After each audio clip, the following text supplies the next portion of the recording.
Welcome back to Hello Nigeria. We have a fabulous guest, very good-looking woman. You get to see her in a bit. She's a business coach, and she's here to train you on how to take your business from one level to the next. I wanted to say to another and to the next. Anyway, our guest is an author, a trainer, and one of Nigeria's leading business coaches, and a genius.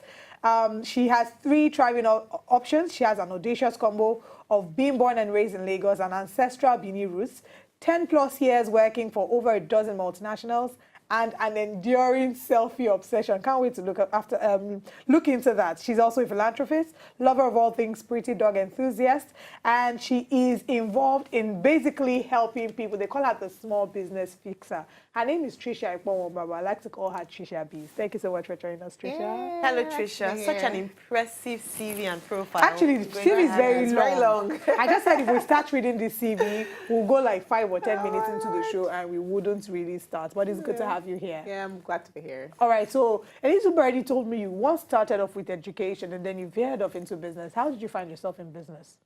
I stumbled on business, right? So I'm one of those people that I didn't know what I was going to do in my life, you know. And so when I see people, I'm like, it's fine if you don't know what you're going to do now.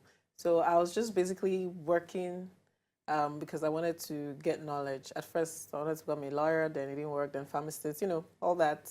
And then I found marketing and I started, I don't know, but every 2 years I was resigning and taking on another role because after 2 years I would have learned all I needed to learn in that role. And there was nothing available. I looked for the next thing. So I was the person the HR professionals used to call it flight risk because my CV was always, I was always moving. You know, but everywhere I went to, I applied myself. So I would learn finance, I would learn compliance, I would learn what happens in the factory. I just kept learning. I didn't know what I was going to use it for, you know, until last year when it dawned on me that, okay, you're supposed to be doing business because I see people call me and like, TRICIA, how do I sort my business P&L? How do I market? How do I grow? You know, and I'll sit down and give them ideas and they'll be like, oh, it worked. You know, so I just began to give out free information on Instagram with my account. And people began to ask, so how much can you do a session? I'm like, this might just be a business, you know. And I stumbled on some data that changed my mentality. It says there's over 30 million micro, small, and medium enterprises in Nigeria that are registered. And there are many of them that are not registered. So I'm like, okay, that means 1 in every 4 working human beings, including our children, has a business. So this is somewhere that I should focus on. So I left my last paying job April last year, and I've done TRICIA Biz since then. And how's it been? It's been amazing. You know, when I was leaving, my dad was like, something's wrong with my child. We need to pray. You know, because who leaves a multinational, you know, but then I've been able to make double, triple my salary monthly. Amazing. So he's like, okay, girl, go do your thing. You know, and outside of the money for me is impacting knowledge because many of the people I work with are clueless, like absolutely clueless on what they should be doing. So it's either they're in business because entrepreneurship is the new cool. Yes. So if you're not an entrepreneur, you're not a cool kid on the block, you know, or to avoid boredom, being housewives, or one of those things where they just stumbled into it. There are very few people who actually are in business because this is what I want to do. I want to contribute to the economic development. You know, so I find it interesting and fulfilling teaching them how they can grow that business. All right, now that's brilliant. Like you mentioned, we have a number of people who are now the new age entrepreneurs. Indeed, Nigeria has one of the largest under 25 entrepreneurs in the world. We have one of the largest SMEs in the world. So talking about entrepreneurship and people who want to go to who want to be entrepreneurs, nowadays we hear that when you go to any motivational conference, go to any place, they tell you, start your own business. And they're like, if everyone starts their own business, who's going to work for you? So what are the traits of a good entrepreneur? How do you know that you have what it takes to be a business owner or to be an entrepreneur? Okay. There are a few things. One, you're not satisfied with the status quo, right? 2, you are daring. Because if you're going to go into entrepreneurship, there's some days where we won't sell. So will you be tempted to go run back to the 9 to 5? So if you're daring and if you're ambitious, your dream is something bigger than you. It's not just about earning. I think it's just 3 things for me, right? If you're ambitious, if you feel that you need to challenge the status quo, you can do better. You can create a product or service that would impact lives and put money in your pocket, then you should be looking at entrepreneurship. And it's fine. So I see people say, oh, I don't like 9-to-5ers. You have to be an entrepreneur. No, it's totally fine if your role in life is to work for other people. You have billionaires who are working for other people. You know, so I don't like all that, oh, if you want to be a billionaire, you have to own your business. No. The CCO of Google, she's an employee and she's one of the top billionaires in the world. So you can actually be a billionaire working with someone, but you need to find out, what do I want to do? What was I called to do? Where should I function? Now, speaking of what you want to do and what you're called to do, there's certain people who have thought, you know, I'd like to try out my hands on business, but don't know absolutely where to start. Now, there are people who have 9-to-5 jobs that want to transition into business, but don't know where to start. So what are the things to bear in mind now? I started a business before and I failed woefully, you know, either consuming my capital or just not being able to sustain. There's so many mistakes that you learn in starting a business. So what are the things one should bear in mind when either transitioning from a 9-to-5 or just starting a business fresh? Okay, first thing is, what is that change that you want to effect?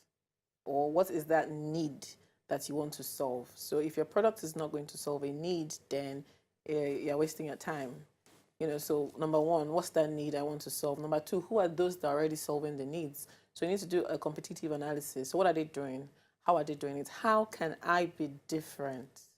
Especially if you're going into businesses that are so mainstream, like fashion. There's a fashion business on every street in Nigeria, literally, you know. So if you're going to go into those areas that are already overwhelming, there must be something different. So find out, what can I do differently? How can I do it? That's 2. 3, come up with a plan. If you do not know business, is fine. Go and learn. There's so many business coaches out there. There's so many trainings out there that can help you understand the basics of running a business. You know, so you must have a business plan. You should state out what your marketing objectives will be, what your vision is, what will be your, so create your profit and loss sheet. You know, all of that. If you cannot do it, there are people now whose job is to write business plans. Yeah. Find them, sit down with them, pour out your vision into them, and let them help you bring it to life. You know, and very importantly, hire someone who has already done some business or has worked in that industry. If you look at leading entrepreneurs, I like to look at someone like Nike, Phil Knight. He was working in his 9-to-5 for 5 years while he started Nike. But what he did was he got someone who understood the athletic industry and could help him run the business in his absence. You know, so it's fine to look for someone who has done it for somebody else, and you can learn from that person. I love that you mentioned that, because many times we feel that if we're the ones with the idea, we have to also be the ones who will execute that idea. So we are not looking to hire people, number one, you're afraid of. So for instance, you mentioned getting a business plan writer, you know, someone who would write your business plan for you. Some people are afraid that, what if this person runs away with my idea? What if this person steals my idea? What if this person, how do I protect my intellectual property? So how would you advise someone who's going into business? I have a great idea. I don't know how to write a business plan. I probably don't know how to run it in that industry. And I'm glad you said that. So it's important to know that you can have an idea around an industry that you're not 100% sound on. So how do you then protect yourself from being cheated? First off, ideas come a dime a dozen. So what the idea that has been put in your head, it has been put in 100 people's heads as well.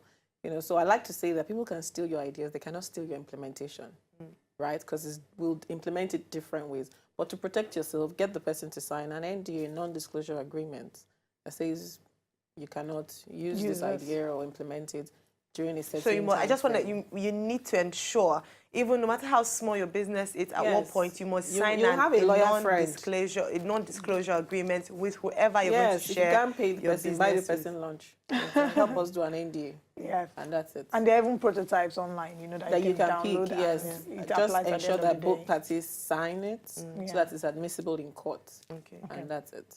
All right. So for someone who has started business and they're looking to increase sales, we know that once in a while you give out these tips and tricks on Instagram, you teach people how to increase their sales. People are making use of social media a lot. What would you say are one of the things that you've really learned with regards to increasing sales? Partnerships. So there are a million strategies to increase your sales, but I like to always talk about partnerships. In fact, I'm teaching on partnerships tonight. You know, because I like to say if you want to go far, you can't go alone. you know, and there are different kinds of partnerships. So, for instance, you have a retail product.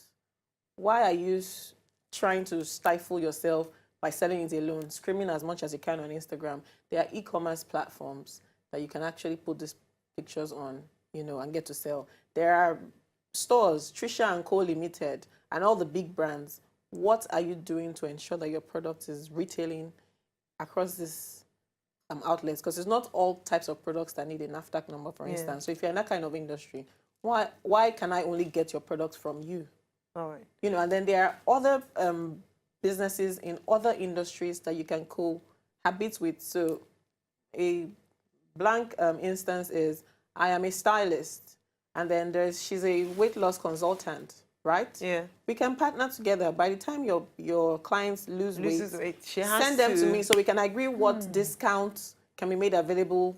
You market my services on your platform. I do the same. So at least we're sharing. I love that. You know, so there's so many things. You just need to That's sit down and think. But there's so many things that partnerships can actually do.